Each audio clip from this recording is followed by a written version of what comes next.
Saya mau tanya nih sama kamu. Kamu sayang nggak sama kucing? Kamu suka nggak bawa pulang kucing liar ke rumah karena nggak tega lihat mereka kedinginan di got atau kelaparan di pinggir jalan? Pernah nggak kamu berhenti dan nanya ke diri kamu sendiri, apakah kamu benar-benar menolong? Atau sebenarnya kamu sedang menenggelamkan mereka pelan-pelan? Kita akan bicara soal penyakit yang nggak banyak orang sadar bahwa mereka punya. Penyakit yang dibungkus dengan kata kasihan. Penyakit yang datang diam-diam tapi menghancurkan hidupmu dan hidup kucing-kucing yang kamu selamatkan. Namanya hoarding disorder.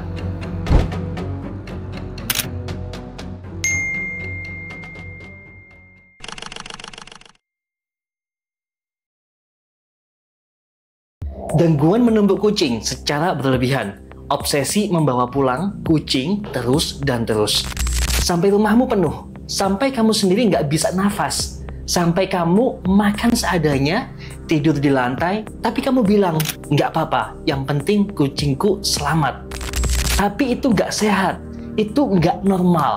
Menurut yang dikeluarkan American Psychiatry Association, hoarding disorder adalah gangguan mental di mana seseorang tidak mampu membuang atau melepaskan barang atau hewan karena keyakinan irasional bahwa mereka membutuhkannya. Dalam kasus pecinta kucing, objeknya adalah makhluk hidup.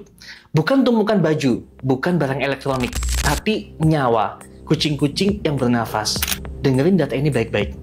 Studi dari Tufts University tahun 2020, 83% kasus hoarding hewan di Amerika melibatkan kucing. Rata-rata satu holder menyimpan 47 ekor kucing di dalam rumahnya.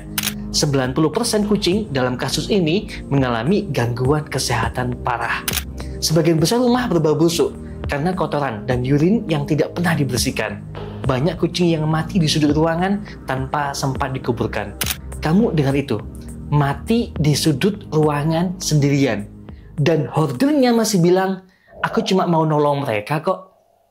Kita kulik studi kasus nyata Sarah Whitman yang ada di Ohio. Seorang single mother, umurnya 37 tahun. Awalnya cuma pelihara 2 kucing, naik jadi 5, terus jadi 12.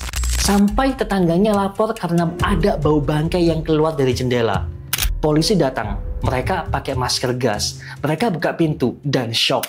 Ternyata ada 87 ekor kucing.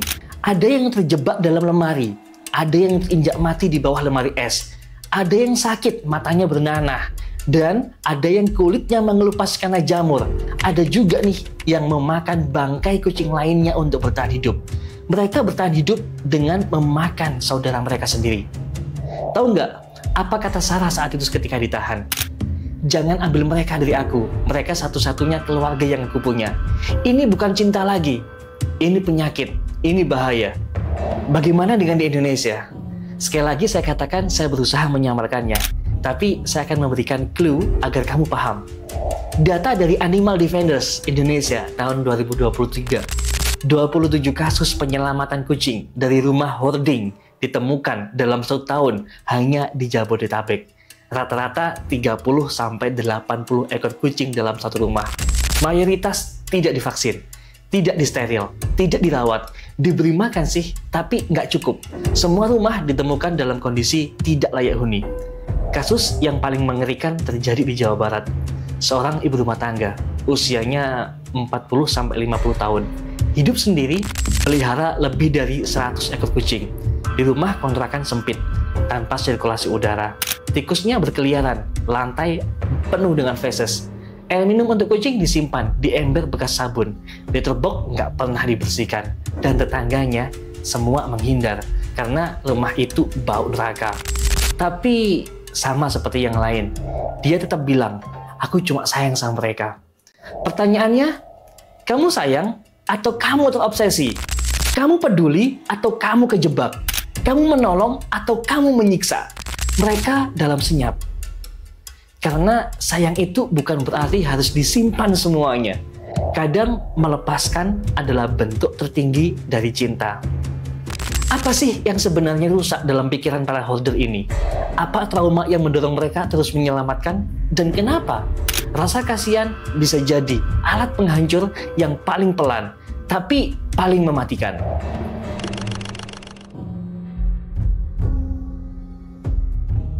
Oke, cinta bisa menyelamatkan, tapi cinta juga bisa membunuh. Kita sering lupa itu. Hari ini kita bedah sisi yang nggak pernah kamu lihat. Bukan tentang kucingnya, tapi tentang manusia yang ada di baliknya.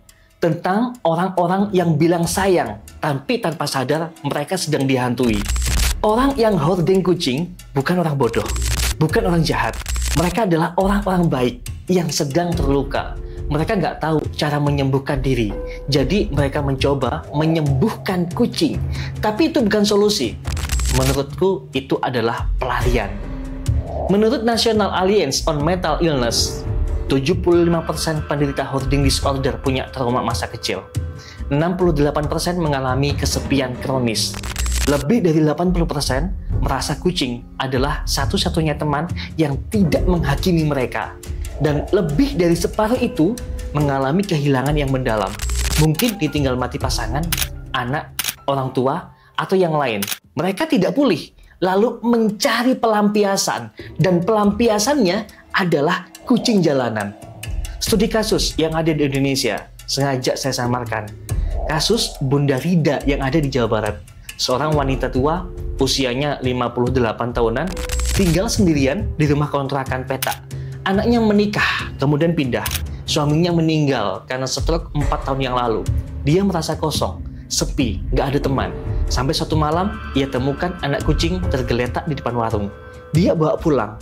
Lalu seminggu kemudian, satu lagi. Bulan kemudian, 4 ekor.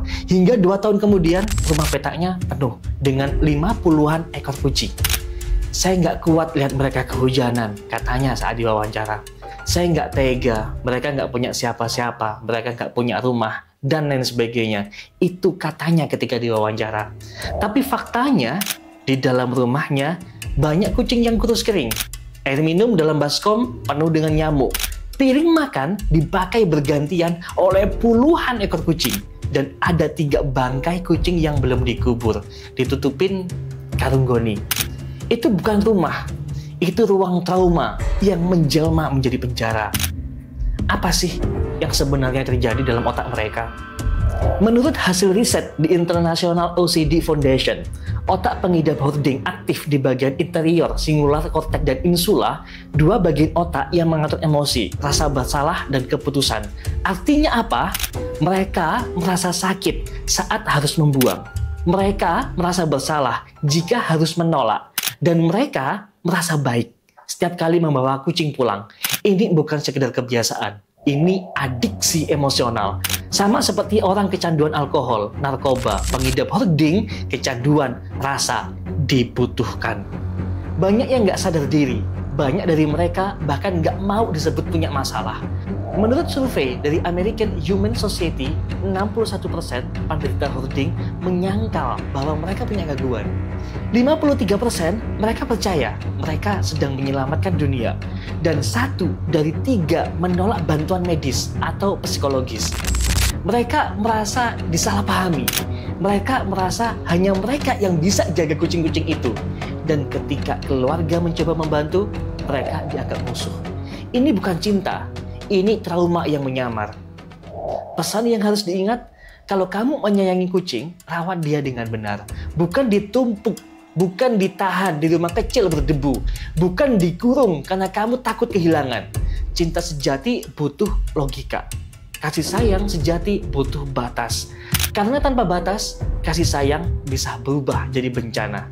Dan sekarang pertanyaan besarnya adalah, berapa banyak di antara kita yang menyebut dirinya pejuang kucing, padahal sebenarnya sedang menutup luka dengan cara yang salah.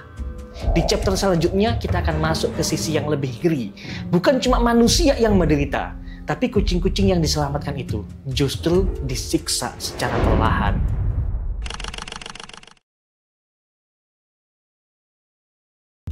Cinta oke, bisa jadi obat. Tapi kalau caramu salah, cinta juga bisa jadi racun. Dan hari ini kita akan bicara tentang cinta yang berubah jadi penjara buat makhluk kecil yang kamu kira kamu tolong, padahal kamu siksa perlahan tanpa kamu sadari. Banyak orang bilang Kucing di jalan kasihan, mending bawa pulang aja. Iya, kedengarannya mulia. Tapi pertanyaannya bukan soal niat. Pertanyaannya, mampu nggak kamu rawat mereka dengan layak? Bukan sekali kasih makan terus selesai. Kucing butuh tempat yang bersih, butuh sirkulasi udara, butuh makanan cukup, butuh vaksin, butuh steril. Dan yang paling penting dari semuanya, mereka butuh perhatian yang manusiawi. Data kasus hoarding kucing secara global. Menurut ASPCA, rata-rata kasus hoarding di AS melibatkan 40 sampai 80 ekor kucing dalam satu rumah. Dan 90% dari kucing tersebut mengalami penyakit menular, dehidrasi atau malnutrisi. 60% rumah tidak memiliki litter box yang memadai. Bahkan dalam 1 dari 4 kasus ditemukan kucing mati yang belum dikubur. Ini bukan tempat penyelamatan, ini kandang penderitaan. Ada kontrakan 2 petak yang diisi 80 ekor kucing. Sumber saya ambil dari Animal Defenders Indonesia tahun 2023. Lokasinya di seorang wanita, usianya 47 tahun, tinggal sendirian. Dia aktif di Facebook. Biasa menulis, kucing jalanan bisa kirim ke saya, insya Allah saya rawat. Orang percaya, kucing dikirim puluhan. Dan setelah 1 tahun, dia punya lebih dari 80 kucing di rumah sempit tanpa ventilasi. Satu kontrakan 2 petak. Litter box cuma yang satu udah penuh. Makanan dibagi dalam nampan yang sama. Air minumnya keruh. Beberapa kucing tertular jamur dan flu berat. 3 kucing mati, dibungkus kresek, belum dikubur. Dia cuma bilang, saya nggak sempat. Itu bukan rumah penyayang, itu rumah trauma. Bayangin bos, seekor kucing tidur di bocokan dapur, perutnya kembung, badannya kurus, nggak bisa nafas. Mata kirinya belekan, mata kanannya bengkak, tapi dia nggak bisa protes. Dia cuma bisa menunggu, entah sembuh, entah mati. Ada beberapa penyakit yang sering terjadi di rumah kucing hoarder. Yang pertama calicivirus, herpes virus, parnekopenia, skabies, dan jamur kulit. Ini sering banget. Malnutrisi kronis. Kasus internasional, ada Kevin dan Lucy yang ada di London. Saya ambil dari sumber BBC News tahun 2021. Pasangan pensiunan ingin mengabdikan diri untuk kucing jalan. Mereka tinggal di rumah kecil, 2 kamar. Mulai pelihara 3 kucing, naik jadi 7, lalu 15, lalu 63. Akhirnya tetangganya lapor karena bau menyengat. RSPCA datang. Hasilnya mengejutkan. Ada 12 kucing mati, 6 sekarat, banyak yang luka terbuka dan infeksi, dan sebagian besar belum pernah dibawa ke dokter hewan. Lucy hanya bisa berkata, kami sayang mereka, kami hanya nggak tahu cara merawat mereka dengan jumlah sebanyak itu. Jadi saya ingin nanya, sayang itu seperti apa?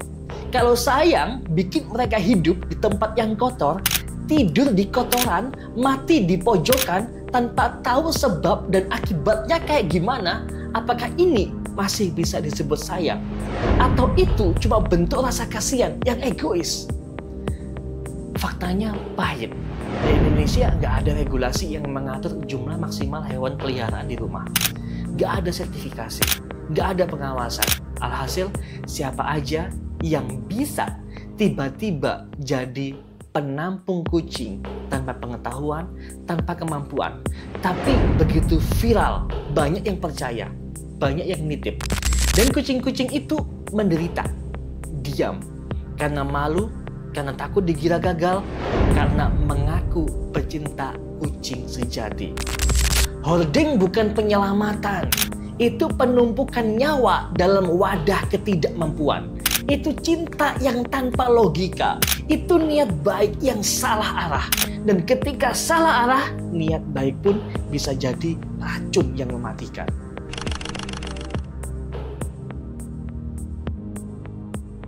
Kita udah lihat semua sisi kelamnya. Kita udah tahu bahayanya. Kita udah dengar kisah nyata yang bikin kita sesak. Kita tahu cinta yang tanpa kendali bisa berubah jadi bencana. Pertanyaan sekarang, bisa nggak kita cegah? Atau kita nunggu sampai rumah-rumah berubah jadi kuburan massal? Nunggu sampai ada ratusan kucing mati pelan-pelan? Lalu kita baru menyesal. Intervensi harus dimulai dari lingkar yang paling dekat. Keluarga harus berani negur, bukan menghakimi. Seringkali keluarga tahu, tapi diam. Takut menyakiti, takut dikira nggak peduli. Padahal diamnya keluarga bisa jadi alasan bencana ini terus terjadi. Kamu punya saudara yang pelihara terlalu banyak kucing, jangan diam bos. Tapi jangan langsung marah juga. Deketi aja, ajak ngobrol, tunjukkan perhatian, tanyakan, apa kamu nggak capek? Apa kamu yakin semua kucing ini sehat-sehat aja? Karena orang dengan hoarding disorder bukan nggak peduli, mereka justru terlalu peduli. Tapi mereka nggak tahu caranya untuk berhenti. Yang kedua dari teman, jadilah cermin bukan menonton. Kadang bukan keluarga yang tahu duluan, tapi teman, tetangga, teman komunitas, follower medsos, dan lain sebagainya. Sayangnya banyak yang tahu, lalu mereka malah bilang, keren banget kak, udah kayak penampungan.